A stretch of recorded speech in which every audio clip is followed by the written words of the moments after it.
Les archives de Radio Espérance. Vous aime, ô mon Dieu, et mon seul désir est de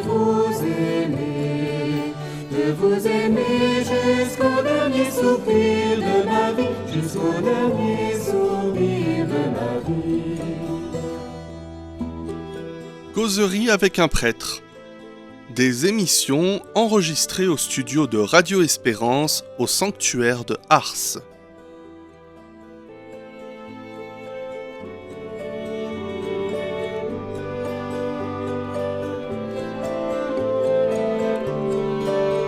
Causerie avec un prêtre. Ce soir, nous parlerons de vivre le carême. Je me présente, Paul-Émile Durand, originaire du diocèse de Québec, au Canada, en propédeutique au séminaire. Nous passerons 1 heure ensemble en compagnie du Père Pelletier. Alors, Père, ce soir, nous abordons le thème de vivre le carême. Un thème d'actualité, oui, puisqu'on vient d'entrer dans le carême. Le carême qui est aux origines de l'Église. Déjà, on a commencé d'abord par fêter Pâques, évidemment. Bien sûr. C'était ce qui avait de plus important. Puis petit à petit, on a voulu fêter les jours qui ont précédé ce qu'on appelle aujourd'hui le Triduum pascal, avec le jeudi saint, le vendredi saint et le samedi, pour se préparer un petit peu davantage à la fête de Pâques. Mais très rapidement, on a mis en place un temps plus long pour que les catéchumènes puissent finaliser tout le cheminement qu'ils avaient commencé et puissent être baptisés à Pâques. Le moment on passe de la mort à la vie, des ténèbres à la lumière, etc. Et donc, le carême s'est bâti comme ça, petit à petit, au fil du temps, avec surtout ce désir de permettre aux gens de cheminer. Et si nous vivons le carême, c'est un peu un renouvellement du chemin vers le baptême. 40 jours. 40 jours parce que Jésus est resté 40 jours au désert. 40 jours... parce que le chiffre 40 dans la Bible, on le retrouve à pas mal d'endroits, mais c'est essentiellement lié à ces 40 jours de jeûne que Jésus a vécu dans le désert et au terme desquels il a été tenté. Mais ça nous rappelle bien sûr, évidemment, les 40 ans de l'Exode, etc. Voilà, le temps du carême, il a fallu plusieurs siècles quand même pour qu'il se mette en place dans l'Église, tel que nous le vivons aujourd'hui. Avec le début au mercredi des cendres pour marquer le coup. Après, on a inventé le mardi gras parce que, puisqu'on se mettait à jeûner à partir du mercredi, il fallait quand même faire des réserves avant, quoi, et faire la fête. Et puis, c'est un temps qui était pensé pour qu'il y ait effectivement 40 jours, sachant que les dimanches ne sont pas carême, même si on les appelle des dimanches de carême. Et si vous faites le calcul, il y en a un petit peu plus que 40, puisqu'on a... 6 semaines plus une demi-semaine, donc ça fait 45 ou 46 jours. Si on enlève les dimanches, il nous reste 40 jours. Donc un temps pour nous conduire jusqu'à la fête de la résurrection, peut-être un temps pour nous rappeler qu'on a besoin de se préparer. On a besoin de se renouveler à chaque fois. Dans son message pour le carême de cette année, le Saint-Père nous dit « Le fait que le Seigneur nous offre une fois de plus un temps favorable pour notre conversion ne doit jamais être tenu pour acquis. Cette nouvelle opportunité devrait éveiller en nous un sentiment de gratitude et nous secouer de notre torpeur. » Et puis il va nous dire « Cet espace offert pour un changement de cap exprime la volonté tenace de Dieu de ne pas interrompre le dialogue du salut avec nous. » Voilà, donc le pape, dans ce message pour cette année, nous rappelle que tout le chemin que nous avons à parcourir, c'est celui qui nous conduit du péché au salut. D'ailleurs, on va commencer le carême ce dimanche par les tentations. Et la première lecture, tirée du livre de la Genèse, c'est celle de la chute. Donc on commence avec la chute. Espérons qu'on va se relever quand même, et que tout le chemin va nous permettre de pouvoir nous relever. Ouais, c'est l'objectif quand même. On a vraiment, depuis les débuts de l'Église, en fait, célébré ce temps-là de carême. Mais si je comprends bien, le tout s'est plutôt complété et s'est développé, stabilisé au cours des siècles. Ah, ça s'est construit en plusieurs siècles, oui. D'abord, de toute façon, dès le début, on célébrait Saint Justin nous le rappelle, on célébrait le dimanche, mais on devait se cacher. Dans les catacombes. Ou alors, dans les catacombes, peut-être pas nécessairement, mais dans des domus où les gens se retrouvaient pour prier, les domus ecclésiés. Donc, c'était des maisons de particuliers. On ne pouvait pas construire des choses. Alors, à certains moments, on devait se cacher. D'autres fois, on ne pouvait pas vraiment exprimer en public. Donc, il a fallu du temps pour qu'on puisse bâtir des célébrations et structurer un petit peu la vie des chrétiens. Il a fallu attendre donc le Constantin. Et puis, il a fallu plusieurs siècles pour en arriver. Mais le carême de 40 jours, je ne saurais pas dire exactement à quelle période ça a commencé, mais c'est le haut Moyen-Âge, oui. Tout ça pour dire qu'aujourd'hui, c'est assez bien solide et qu'on a effectivement des lectures qui reviennent à chaque année. Vous avez déjà parlé un peu du récit de la chute dans la Genèse, les tentations de Jésus au désert. Mais si vous auriez d'autres lectures bibliques à nous conseiller, des lectures qui peuvent vraiment nous guider, nous conduire pendant ce temps du carême? Alors moi, ma préférence, c'est toujours les lectures que l'Église nous donne pour la liturgie de chaque jour. Bien sûr.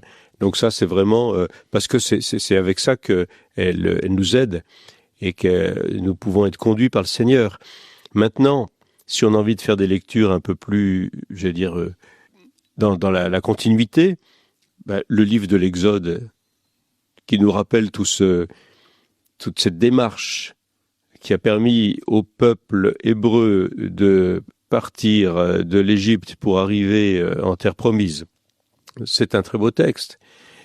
Il y a un texte, alors moi, que j'aime beaucoup et que je reprends assez régulièrement, c'est le livre de Job. Alors bon, il faut peut-être un petit peu se mettre dedans, mais on traverse tous des épreuves et des choses comme ça, et ça peut aussi nous rappeler que on est aussi là avec Jésus, quasiment, on fait un peu le chemin de croix avec lui pendant tout ce temps de carême. Et donc, le livre de Job peut nous aider aussi à l'accompagner sur ce chemin-là. Évidemment, il y a tous les récits de l'Évangile, et je pense en particulier à tous les récits de la Passion. Comme lecture biblique, il me semble qu'il y a déjà de quoi se nourrir. Mais ma petite préférence, c'est quand même ce que l'Église nous donne chaque jour. Oui, certainement. Voilà. Il y a aussi des psaumes qui sont propres au temps de la Passion, non? Ou du moins des psaumes qui parlent de thèmes plus semblables à la Passion. Alors, on a le psaume 50 déjà, hein, qui est... Alors, c'est pas tellement le thème de la Passion, c'est le thème de notre conversion, là, mais... Et puis, on peut reprendre, évidemment, le psaume 21, le psaume 29. Enfin, voilà, il y en a un certain nombre, effectivement, qu'on va retrouver de façon récurrente pendant le temps du carême, oui, ça. Bien sûr. Alors, des lectures bibliques, certainement, mais est-ce qu'il y aurait des lectures spirituelles, des vies de saints que vous voudriez nous conseiller dans la liturgie des heures, dans l'office des lectures? Il y a plusieurs grands saints, assurément, qui ont pu parler du carême, ou même c'est certain qu'il y a des saints qui ont vécu des passions et des vendredis saints dans leur vie, pour être, puisqu'ils sont à l'image du Christ. Est-ce qu'il y en a certains que vous voudriez nous conseiller? Alors, parmi les lectures spirituelles... dans les vies de saints ou autres que l'on pourrait faire. Alors, moi, il y a une première lecture spirituelle, je veux dire, c'est les homélies du pape. Hein. On les trouve assez facilement, même celles de chaque jour. Et c'est il a à chaque fois des petites choses très, très intéressantes à nous dire. Ceux qui ont envie d'y aller un petit peu fort, il y a Saint Jean de la Croix. Hein. Voilà. Parce que lui, il a vécu aussi la Passion, d'une certaine manière. On pourrait reprendre pas mal de vies de saints de ce côté-là. Moi, je pensais à des saints qui sont plus récents, qui ont peut-être pas écrit beaucoup, mais leur vie nous parle. Je pensais à Sainte Bakita, par exemple, ou Saint Damien de Molokai, hein, Saint Damien qui a donné sa vie pour les lépreux. Sainte Bakita, donc on connaît un peu le parcours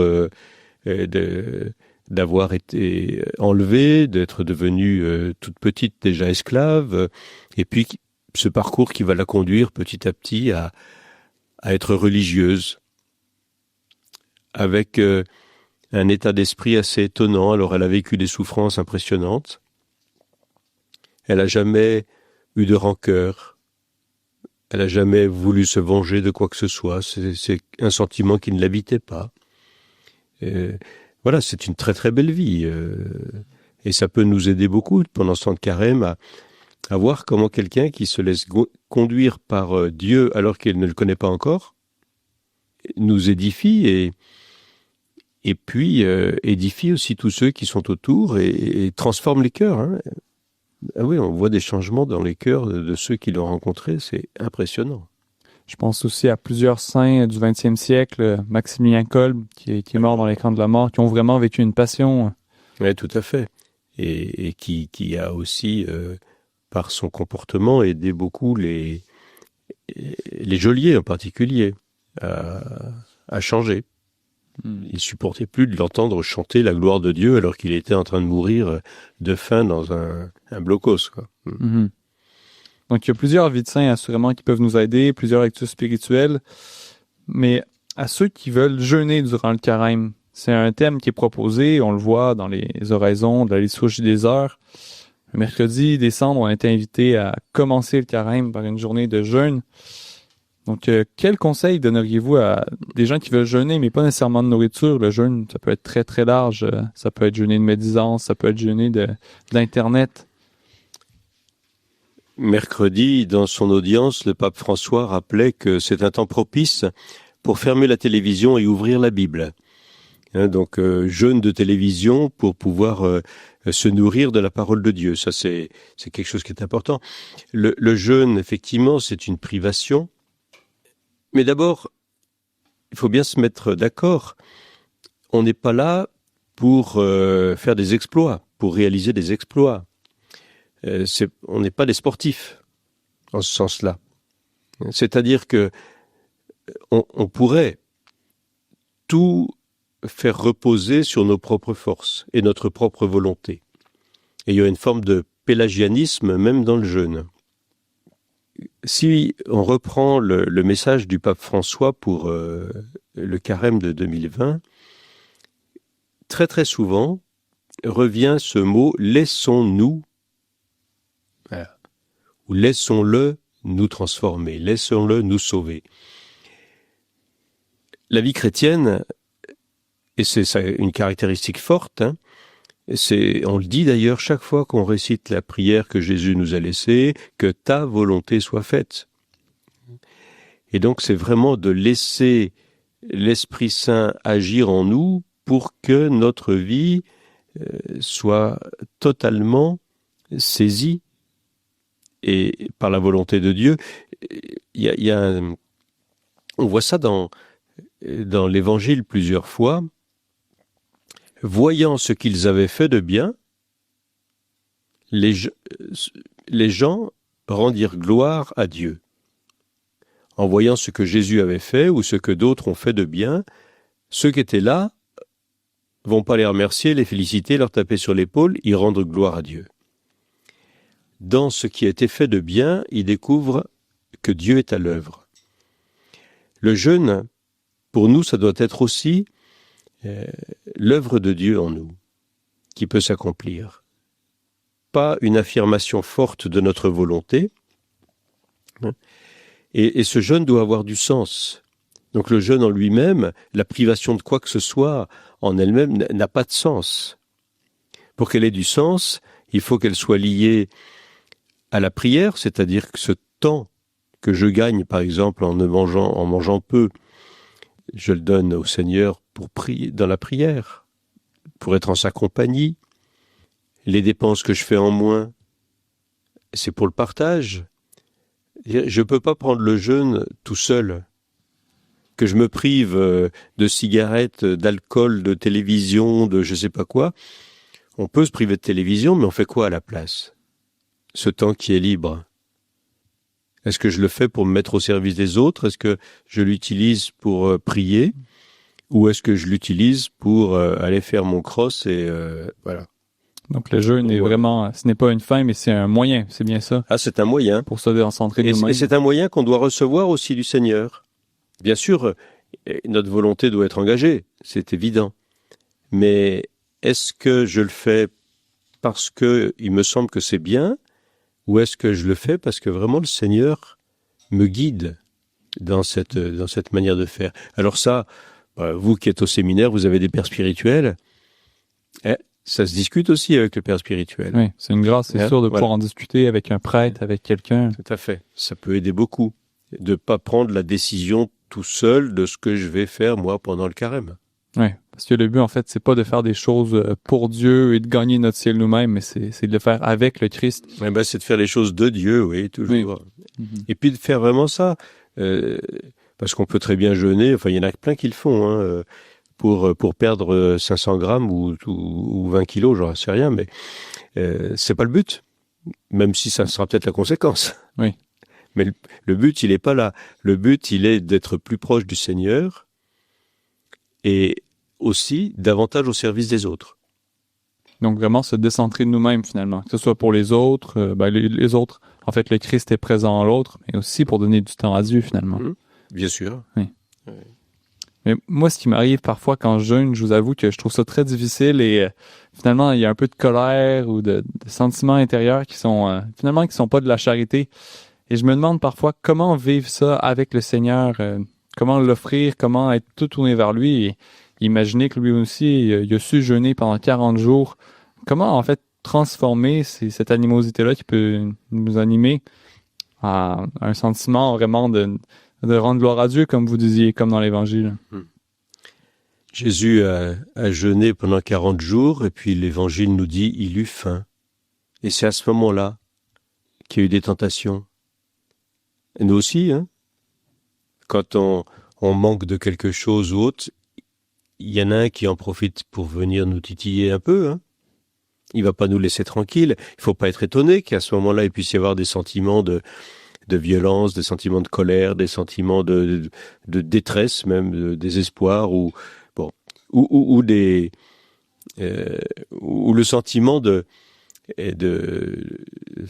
rêver de plats ou de je sais pas quoi. Ça, c'est normal. C'est normal.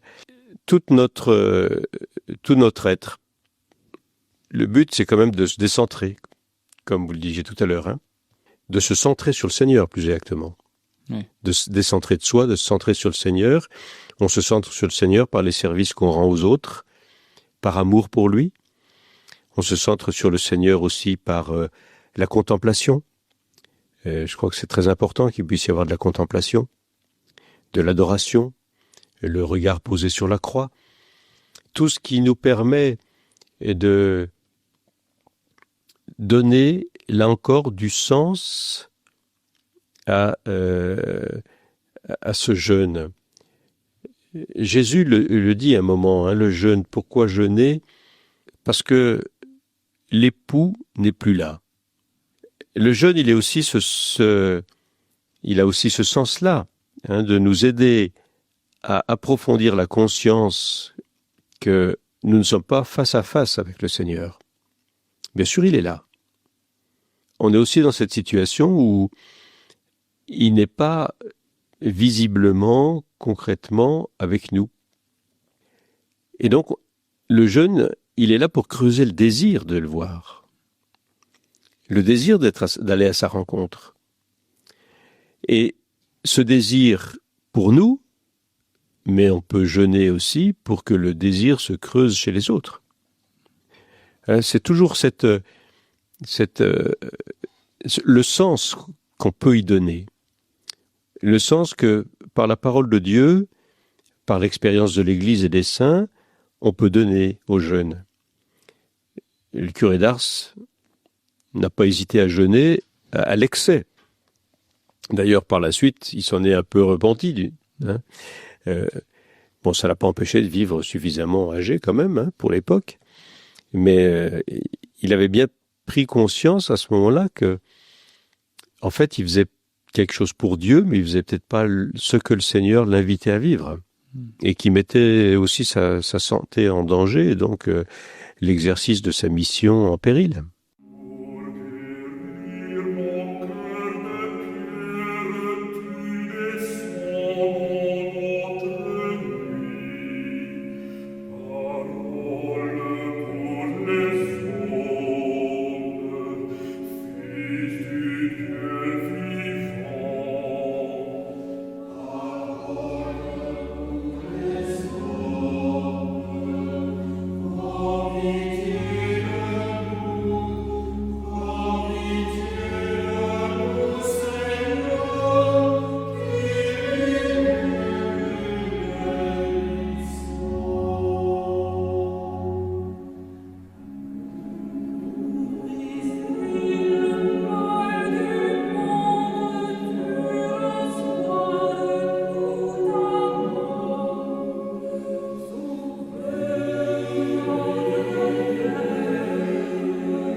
Radio Espérance, ce soir, causerie avec un prêtre. Alors, Père, nous en étions restés au jeûne qui n'est pas seulement pour plaire à Dieu et pour se plaire à soi-même, mais qui est pour se décentrer de soi-même. Mais quand même, c'est possible d'avoir des moments qui sont un peu difficiles dans nos carêmes. On se donne des objectifs difficiles, on jeûne, on passe beaucoup de temps en prière. Je me demandais comment est-ce qu'on peut garder un carême qui est joyeux, qui est centré sur la joie du Christ, finalement. On disait tout à l'heure qu'effectivement, quand on se prive d'un certain nombre de choses, on peut devenir même parfois agressif. On raconte que dans certains monastères, avec des carèmes qui sont parfois un petit peu exagérés, les moines commencent à se faire la tête et à s'engueuler les uns les autres, quoi. C'est pas le but, évidemment. Si on en arrive là, c'est peut-être qu'on est dans l'excès, ou qu'on ne gère pas les choses, qu'on les fait par soi-même et pas en accueillant ce que le Seigneur nous invite à vivre.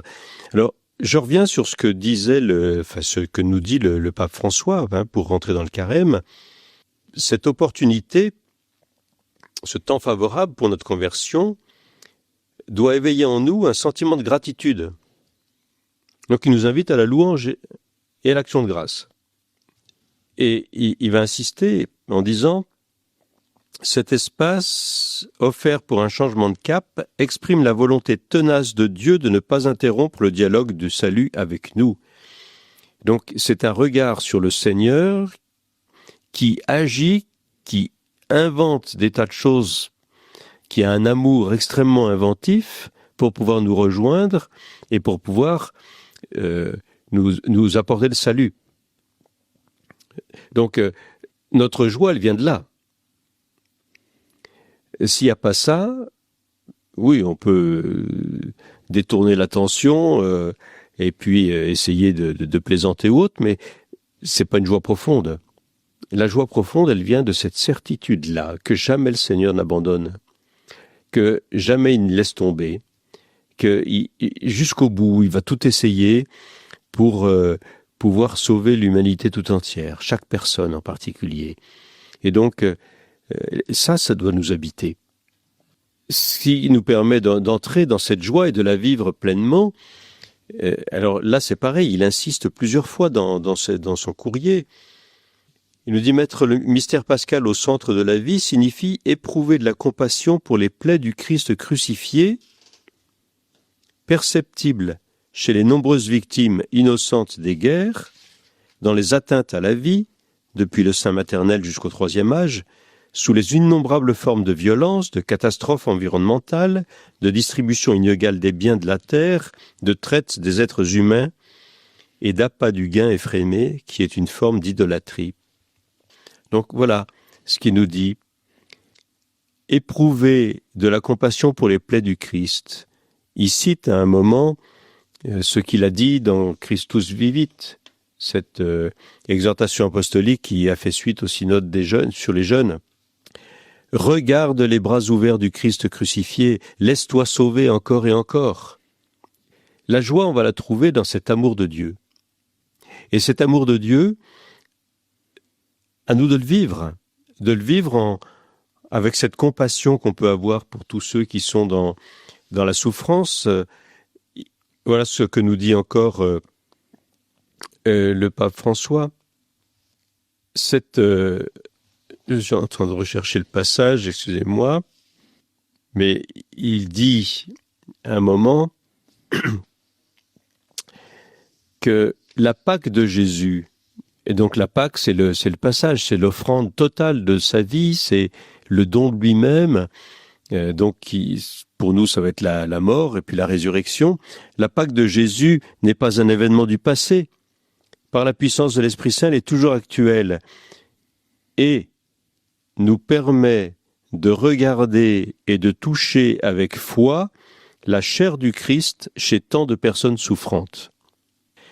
Cette certitude qui nous habite, cette joie qui vient de savoir que Dieu n'abandonne jamais et fait tout pour nous sauver, fait tout pour sauver tous ceux que nous rencontrons, tous ceux que nous croisons, tous ceux que nous ne connaissons pas, elle nous habite au point que nous découvrons chez la personne souffrante le Christ et nous pouvons nous mettre là aussi au service du Christ qui souffre en servant la personne souffrante. C'est là qu'on cultive la joie. Alors bien sûr, il y a aussi la louange, que je disais tout à l'heure, il faut savoir rendre grâce au Seigneur et le louer pour tout ce qu'il fait. Donc on n'est pas obligé d'avoir une phase de carême, quoi. On peut avoir une phase de résurrection quand même. Eh bien oui, justement. Oui. Le carême, c'est une joie, c'est la joie de savoir que le Seigneur fait tout ce qu'il peut pour voir venir à la rencontre de chacun. Mais c'est vrai que c'est une occasion de louange, assurément. Mais si je comprends bien, la louange prend sa source en fait dans une contemplation, non seulement du mystère de la croix, mais aussi de la résurrection. En fait, c'est ça que peut-être qu'il ne faut pas dissocier, de pas se dire le carême, c'est qu'un chemin de croix. Non, on ne peut pas dissocier, c'est évident. Quand on parle de la Pâque de Jésus, il ne s'agit pas simplement de la mort, mais c'est de la mort et de la résurrection. D'ailleurs, le jour de Pâques, c'est bien la résurrection que l'on célèbre. Oui. Et qui, évidemment, qui est aussi la suite de la mort sur la croix.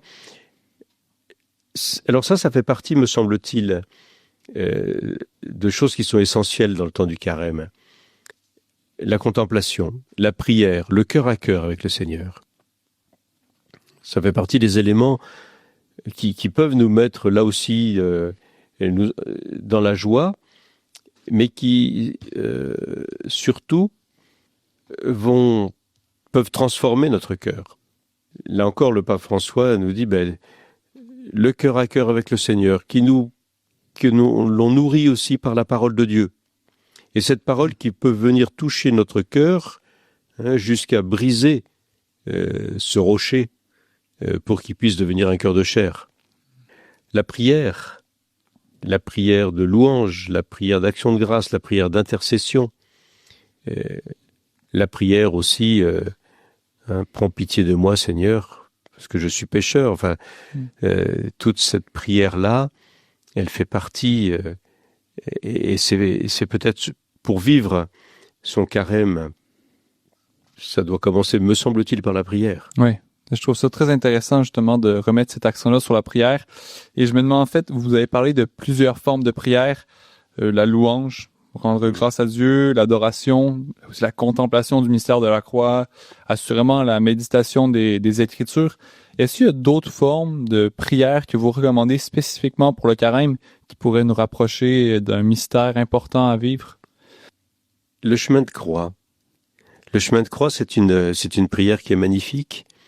C'est une prière qui nous permet de nous unir aussi et de contempler le Seigneur, de le contempler dans toute cette épreuve qui était difficile, mais de voir aussi comment il nous édifie, comment chacun de ces moments est à notre service, comment il s'oublie complètement lui-même pour être totalement à chacun. Alors le chemin de croix, c'est une très très belle prière à vivre seul ou à vivre en communauté, à vivre chez soi ou à vivre dans une église.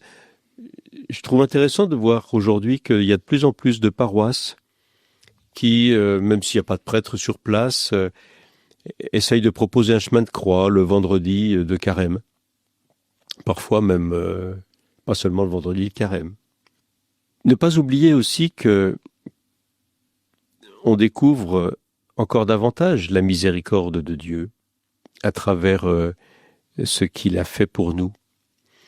Et la miséricorde, d'abord, elle nous pousse à rendre grâce. Et là encore, je vois, il y a pas mal de personnes qui apprécient de pouvoir réciter le chapelet de la miséricorde ou d'avoir des temps pour approfondir, mieux découvrir ce qu'est la miséricorde, pour la vivre. Donc ça, c'est des prières qui sont... alors dans le carême, il me semble que c'est vraiment des moments importants pour ça. Assurément, oui. Moi, le chapelet à la Divine Miséricorde, c'est quelque chose que je trouve de très puissant. Et concrètement, ça prend environ 15 minutes. C'est une prière qui est très, très forte. Et pour nos auditeurs qui en auraient peut-être pas entendu parler, bon, maintenant, c'est très connu dans l'Église, mais c'est assez récent. C'est apparu au 20e siècle et c'est vraiment le Christ qui a demandé à une sœur polonaise. Voilà, oui, puis c'est un rappel permanent. On le rappelle à chaque fois, sur chaque grain, que voilà, le Seigneur a offert sa vie pour nous et pour les autres. Et donc c'est aussi une contemplation. Et en même temps, ça nous incite aussi à nous émerveiller des autres. Parce que le Seigneur a donné sa vie pour eux. Et donc, on se situe au même niveau. On n'est ni plus ni moins. Voilà, ce sont vraiment nos frères. On les découvre comme nos frères. Oui, ça nous aide encore une fois à nous tourner vers les autres et à vivre non seulement pour le Christ qui est dans le tabernacle, mais le Christ qui est autour de nous, qu'on rencontre dans la rue, ou voilà, oui, tout ça. Oui. Alors, je me demandais, on a eu encore plein d'exemples une fois, mais comment marquer dans le temps du carême, en fait, dans un horaire déjà chargé, dans notre vie de tous les jours? Voilà, souvent, on est à la course le matin, on revient le soir tard, on est fatigué. Alors, si on veut pas couper notre horaire, couper des choses essentielles, comment trouver le temps de vivre un peu, peut-être finalement de le vivre à chaque seconde, dans chaque moment, ou dans des moments opportuns, ce carême-là? Alors, est-ce qu'il faut vraiment transformer sa vie pendant le temps du carême? Moi, je ne le pense pas. C'est donner à chaque moment de la journée un sens peut-être que l'on ne donnait pas. C'est un réveil, le carême, d'une certaine manière. Comme le dit le pape, c'est pour nous secouer de notre torpeur. Voilà. Donc, c'est pas un changement radical, visible nécessairement. Je pense par exemple nos frères musulmans vivent le ramadan, c'est pas tout à fait la même chose. L'esprit n'est pas le même. Parce qu'il y a un effort qui est... Alors l'esprit est pas le même, je saurais pas le dire exactement, parce que dans le cadre du ramadan, il y a aussi l'attention aux autres, le partage avec ceux qui ont moins, qui est mis en œuvre. Il y a une dimension pénitentielle, mais ça ne se vit, entre guillemets, presque que communautairement. Et ça transforme aussi la capacité à travailler, par exemple. Parce que le fait de ne pas manger, de ne pas boire, enfin toute la journée, surtout quand il fait chaud, évidemment, quand le carême a lieu, le ramadan a lieu à cette époque, c'est moins embêtant que quand c'est au mois d'août, quoi. Alors que ce qui nous est demandé, nous, c'est vraiment cette attention pour que toute notre vie, toute notre démarche, elle soit un peu dans la logique de l'anamnèse. Nous rappelons ta mort, nous proclamons ta résurrection et nous attendons que tu viennes. D'une certaine manière, c'est pour tout réorienter vers le royaume, en vue du royaume. Donc, on peut tout simplement ne rien changer, mais en même temps tout retourner et tout essayer de contempler à travers tout ce qu'on fait, non? Alors, c'est ça, mais c'est se rappeler aussi que moi, je peux pas rentrer dans le royaume si c'est pas le Seigneur qui, non seulement qui me guide, mais si c'est pas lui qui agit en moi et si c'est pas lui qui ouvre la porte, hein. Donc, remettre le Seigneur en premier.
Radio Espérance, ce soir, causerie avec un prêtre. Alors, Père, nous en étions restés finalement au carême et on revenait tout le temps à accepter que le Christ soit en l'autre, qu'il y ait quelque chose qui nous dérange finalement, que cet autre soit le Christ.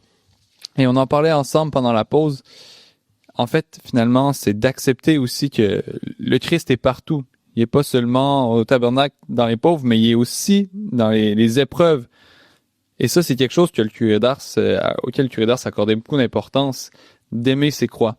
Les nombreuses croix qu'on peut avoir dans nos vies, eh bien, faut les accepter et dire merci au Seigneur pour ça.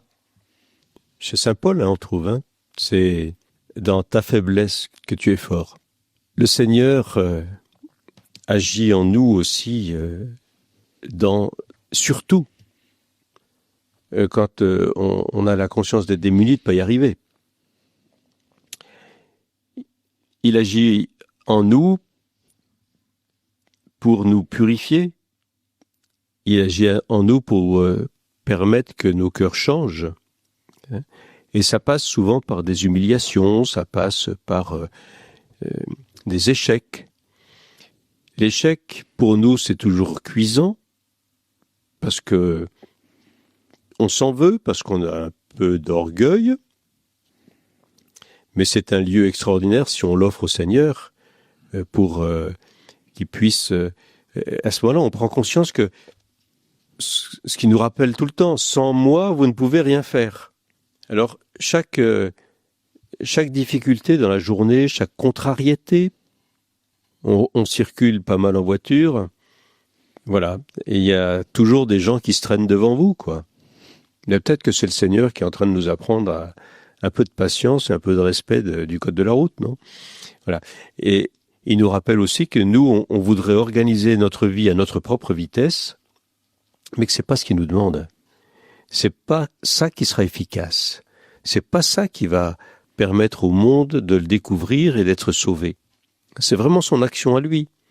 Donc, toutes les contrariétés qu'il y a, toutes les tensions qu'on peut avoir avec les uns ou les autres, elles sont autant de moyens pour nous rappeler que trop souvent on s'approprie le combat alors que c'est le combat du Seigneur.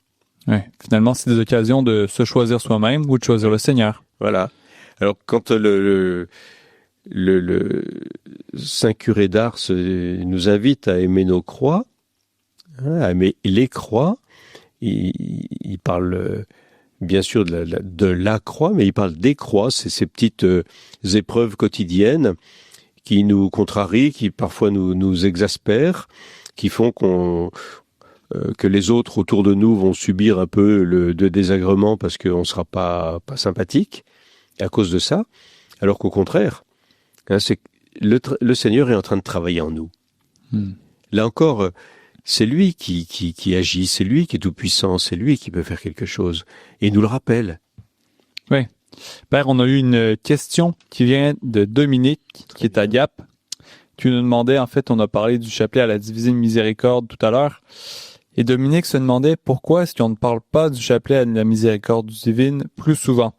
En fait, la personne en question nous rappelle que la neuvaine commence le vendredi saint et que finalement, c'est assez peu connu. Oui, parce que c'est quelque chose qui est relativement...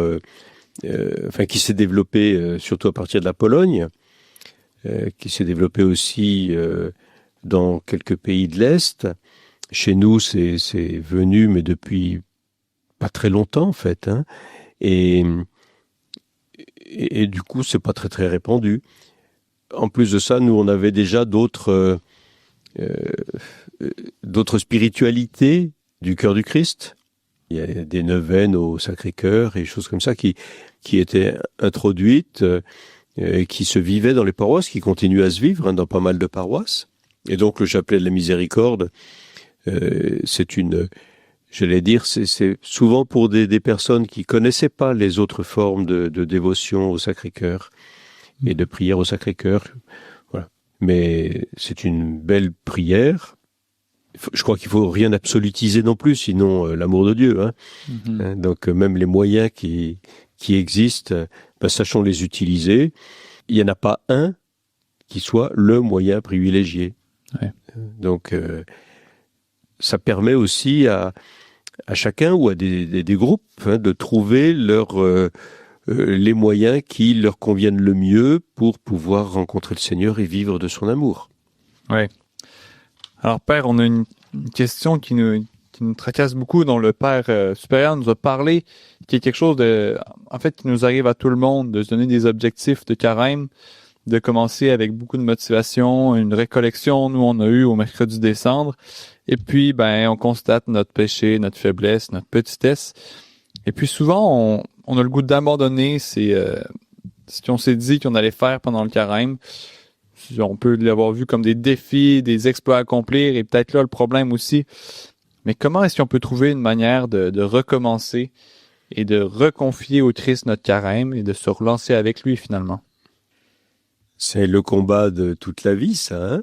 Ouais, même plus, c'est le carême, c'est sûr. Hein? C'est plus que le carême, effectivement. C'est notre fragilité, notre résistance aussi. Mais c'est vrai dans tout. Enfin, je pense quand on entre dans l'oraison, souvent, les grands spirituels nous parlent de la folle du logis, c'est-à-dire que notre esprit va vagabonder ailleurs, le Seigneur est là.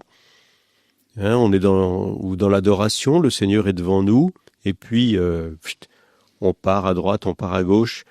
Le Seigneur nous connaît et nous invite surtout à se retourner vers lui en disant, tu vois, je suis encore parti. C'est vers toi que je veux être. C'est avec toi que je veux être. Le but n'est pas de réussir à jeûner, à sauter 6 repas par semaine ou je sais pas quoi. C'est pas ça le but du carême. Le but du carême, c'est de se décentrer, de vraiment rencontrer le Seigneur. Donc si il y a un combat, et heureusement qu'il y a un combat, il faut pas baisser les bras dans ce combat. Et en sachant que ce combat, c'est le Seigneur qui le vit. Comment revenir ? D'abord, il faut se poser la question de savoir si cette décision, on l'a prise par nous-mêmes ou si vraiment on a laissé l'Esprit Saint nous éclairer. Ça, c'est déjà un premier point. Le deuxième point, après, c'est de se dire, est-ce que ce que j'ai fait, ce que j'ai demandé, c'était réaliste ? Peut-être pour modifier un petit peu l'engagement ou la décision qu'on avait prise.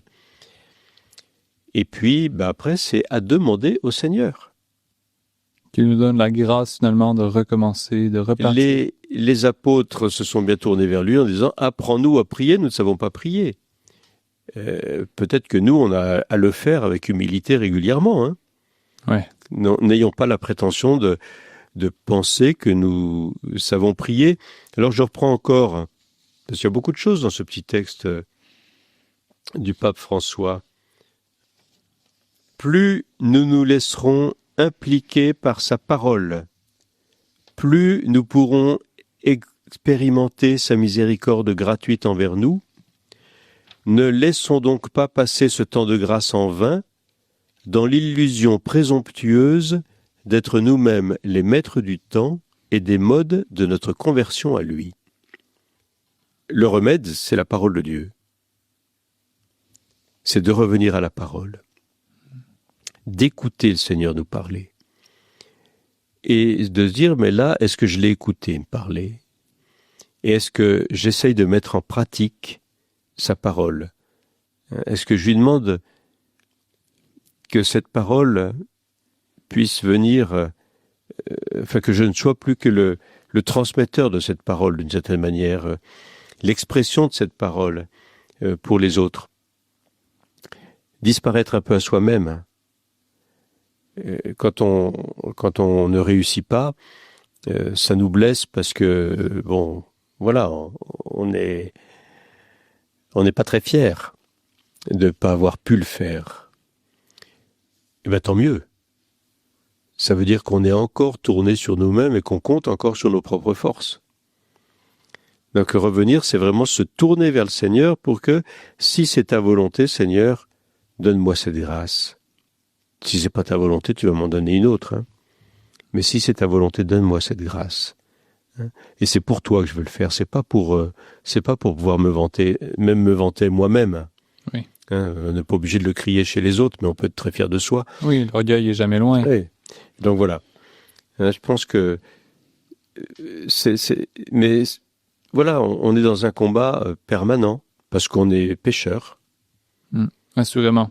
Et ça dépasse le carême, en fait. C'est comme bien des choses. Finalement, le carême, c'est une période dense, c'est une période forte, mais c'est pas une excuse pour qu'après, notre vie redevienne fade non plus. Oui, tout à fait. C'est pas 40 jours, puis j'attends le 41e jour. Donc, c'est important, finalement, de se donner des bons objectifs. Si on les tient pas, c'est pas grave. On demande au Christ, est-ce que c'est sa volonté? Est-ce qu'il veut qu'on les reprenne ou qu'on les change? Et puis, d'avoir les bras ouverts à sa miséricorde. C'est ce que je comprends. Oui, puis de voir, parce que on peut pas dire que ce soit banal de pas réussir, hein, de pas tenir les engagements qu'on avait essayé de voir, mais peut-être qu'il faut les réviser, et puis se dire aussi, mais quels moyens j'ai mis en œuvre? Alors, est-ce que j'ai mis comme moyen l'effort et ma volonté, ou est-ce que j'ai mis comme moyen, Seigneur, je suis à toi, fais de moi ce qu'il te plaira? Donc cet abandon entre les mains du Seigneur, pour que ce soit lui qui agisse dans notre propre vie et que les autres puissent rendre gloire à Dieu en voyant ce que nous faisons de bien, qui ne nous félicite pas.